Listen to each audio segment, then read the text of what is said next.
பழைய ஏற்பாட்டு புஸ்தகத்தில் எஃப்தா அப்படிங்கிற ஒரு அற்புதமான நியாயாதிபதியினுடைய ஸ்டோரி மென்ஷன் பண்ணப்பட்டிருக்கு. எஃப்தாவுடைய தாய் ஒரு பரஸ்திரி அப்படின்னு சொல்லியிருக்கோம்.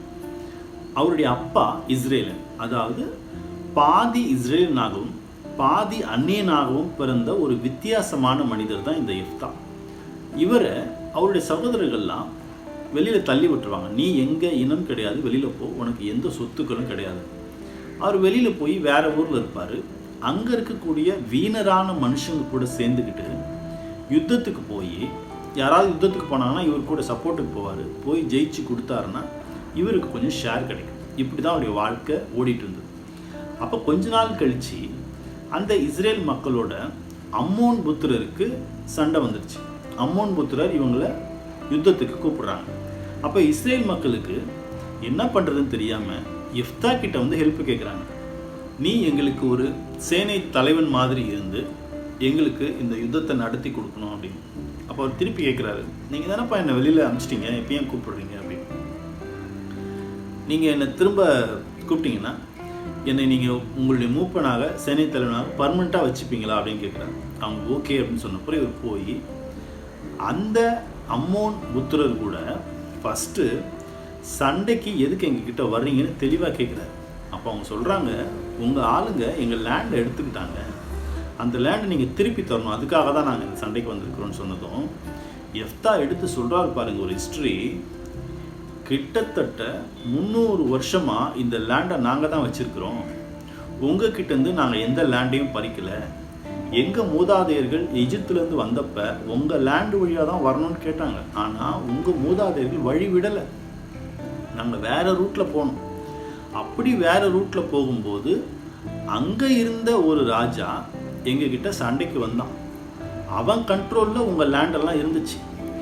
அவனை நாங்கள் ஜெயிச்சப்போ அவன் கண்ட்ரோலில் இருந்த உங்களுடைய லேண்டும் எங்கள் கண்ட்ரோலுக்கு வந்துச்சு. இது எங்கள் தேவன் எங்களுக்கு தந்தது. நீங்கள் போய் சண்டை போட்டு ஜெயிச்சு உங்கள் தேவன் உங்களுக்கு ஒன்று கொடுத்துருந்தா நீங்கள் அதை விட்டு கொடுப்பீங்களா? அதே மாதிரி தான். அதுவும் இல்லாமல் 300 வருஷமாக இதை நாங்கள் எங்களுக்குன்னு ஆட்சி செஞ்சு எங்களுக்குன்னு வச்சுருக்கிறோம், தேவன் தந்தது. இப்போ வந்து நீங்கள் இதை கேட்டிங்கன்னா நாங்கள் எப்படி கொடுப்போன்னு ஹிஸ்ட்ரியை ரொம்ப தெளிவாக சொல்கிறாரு. அப்போது ஒருத்தர் பாதி இஸ்ரேலனாக இருந்தால் கூட, தன்னுடைய சொந்த சகோதரர்கள் தன்னை தள்ளிவிட்டால் கூட, தேவனுடைய புஸ்தகங்களையும் தேவன் தன்னுடைய மக்களை வழிநடத்தி கொண்டு வந்திருக்கிற விஷயத்தையும் தெளிவாக படித்து புரிஞ்சு வச்சிருக்கிறார். அம்மன் புத்திரர் சண்டைக்கு வந்த உடனே எடுத்த உடனே சண்டைக்கு போயிடல. நான் ஒரு யுத்த வீரன் சண்டையை காட்ட போல. வேதத்திலேருந்து ஒரு என்ன படிச்சிருந்தாரோ, தேவன் தன் மக்களை எப்படி வழிநடத்தி வச்சுருந்தாரோ அதை எடுத்து கிளியராக ப்ரெசன்டேஷன் பண்ணுறார். இந்த ப்ரெசன்டேஷனுக்கு முன்னாடி அம்மோன் புத்திரர்களால் நிற்க முடியல. ஆனாலும் அவங்க என்ன பண்ணுவாங்கன்னா திரும்பவும் சண்டைக்கு வருவாங்க. அப்போ 2வது சண்டைக்கு வரும்போது தான் அவர் என்ன செய்வார், கர்த்தருக்கு முன்னாடி போய் ஒரு பொருத்தனையை செய்வார். இந்த யுத்தத்தில் இவங்களை நான் ஜெயித்தேன் அப்படின்னா நான் வீட்டுக்கு திரும்பி வரும்போது எது என் வீட்டிலேருந்து ஃபஸ்ட்டு வெளியில் வருதோ அதை நான் அவங்களுக்கு என்ன பண்ணுவேன், பலி கொடுப்பேன் அப்படின்னு சொல்லுவார். அவர் என்ன நினச்சிருக்கலாம், தன் வீட்டிலேருந்து ஒரு எருது, ஆடு, ஒரு வேலைக்காரன் அல்லது வேறு ஏதோ ஒரு உயிரினம் நம்ம வீட்டிலேருந்து வெளியில் வரும், அதை பலியாக கொடுக்கலாம்.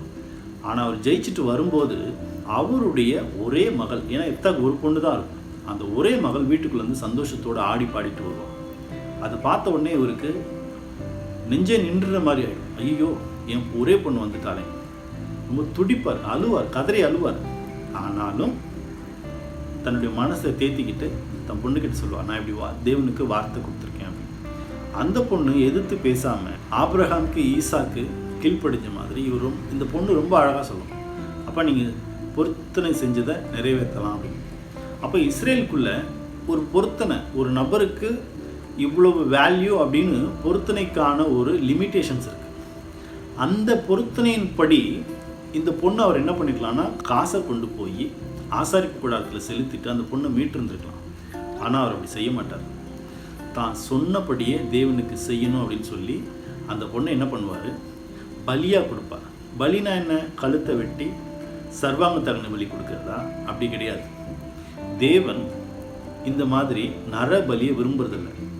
தேவன் நரபலியை விரும்புகிறதா இருந்தால் ஈசாக்கை கூட அவங்க பலி கொடுக்க வந்தப்போ ஸ்டாப் பண்ணாமல் என்ன பண்ணியிருந்துருக்கலாம், அவனை கொல்ல விட்டுருந்துருக்கலாம். ஆனால் தேவன் நரபலியை விரும்பாததுனால இந்த பெண்ணுடைய வாழ்க்கை பலியாகும். எப்படிப்பட்ட பலினா, அந்த பெண் அதுக்கப்புறம் எந்த ஒரு திருமணமும் செய்யாமல் தன் குடும்பத்தோடு இணைஞ்சிருக்காம அந்த பொண்ணு தனிச்சு ஒரு இடத்துல இருக்கும்.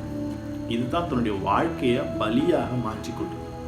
இந்த எப்தாவுடைய ஸ்டோரியிலேருந்து நாம் என்ன புரிஞ்சுக்கலாம் அப்படின்னா, தேவன் நம்மளுக்கு கொடுத்துருக்கிற இந்த வாழ்க்கையை கூட நமக்கு எதிரில் இருக்கிற சாத்தான் ரொம்ப வருஷமாக நமக்கு முன்னாடி வந்து இந்த உலகத்தில் இருக்கிறான்.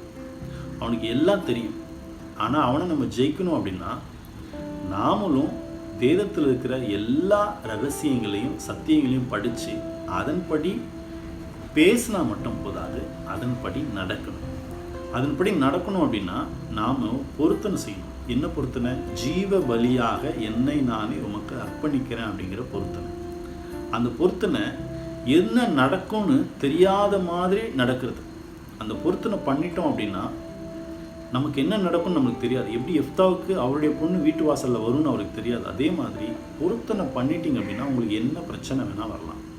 அந்த பிரச்சனையிலேருந்து நம்ம பின்வாங்காமல் அப்படியே ஸ்டடியாக நின்னால் மட்டும்தான் நாம் என்ன பண்ண முடியும்னு கேட்டிங்கன்னா இந்த பொருத்தனையை நிறைவேற்றி ஜெயிக்க முடியும். அப்போ எப்தா ஒருவேளை அதில் பின்வாங்கியிருந்தார், அவருடைய பெண்ணை பலி கொடுக்கல, போதும் கர்த்தனுக்கு வெற்றியை கொடுத்துட்டாரு, அந்த அம்மோன் புத்திரர் ஜெயிச்சு நிறைய நிலங்களையும் திராட்சை தோட்டங்களையும் சொந்தமாக்கிட்டு வந்துடுவார், இது போதும், இந்த செழிப்பு போதுன்னு அவர் வாழ்ந்திருந்தாருன்னா அவருடைய பேர் புதிய ஏற்பாட்டில் விசுவாச வீரர்கள் லிஸ்ட்டில் வந்திருக்காரு.